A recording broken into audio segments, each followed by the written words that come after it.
ای وروره خور دې یم لنډه کیسه. د سهار لمر خپلې وړانګې د ښار په څلور خواوو خورې کړې.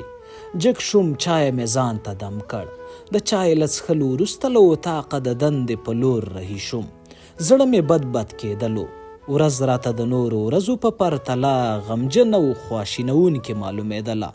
د ماضي سر خوړلي یاد په خپله غېږ کې نیولی وم او بلا فکرونو مې حافظې ته د راتلو شیبې څارلې. زه لکه یو بې کوره مسافر د خپل ځان په ویر اخته وم او په زړه کې مې کرل ریبل. کاش ښه دنده او تنخوا مې درلودلی، کاش خپل موټر مې لرلی چې کاري ځای ته پر خپل وخت رسېدلی. په همدې فکرونو کې مې د موټر د هارن غږ تر غوږ شو. ور وګرځېدم. ډریور وویل چیرته ځې؟ ما ورته په ښار کې د یو مشهور ځای نوم واخیست. هغه وویل راځه زه هماغه لور ته ځم.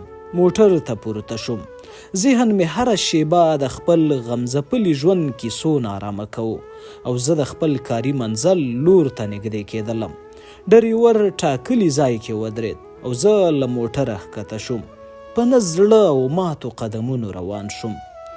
د دندې ځای ته مې څو دقیقې پیاده مزل و چې مخې ته مې یوه پیغله سوالګره ودرېده. په غري ونیولي غږ او رېږدېدلو لاسونو یې د یو څو پیسو غوښتنه وکړه.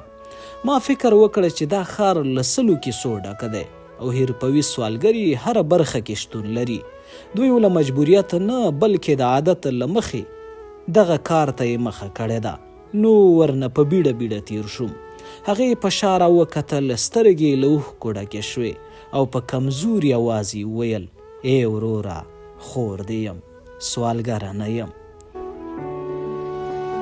دې وخت کې ما خپل پورته کړي قدمونه واپس کېښودل او په شا مې ور وکتل.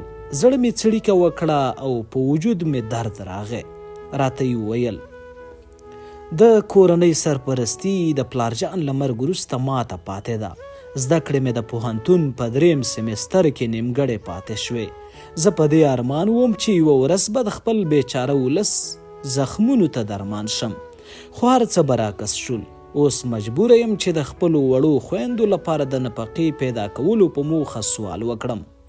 دغه خبرې په ما سر وګرځولو او بې اختیاره مې له خولې دغه ټپه ووتله. بې وروره خور یم یتیمه، خدای د یتیمه خور هیڅ نه پاتې کوي نه.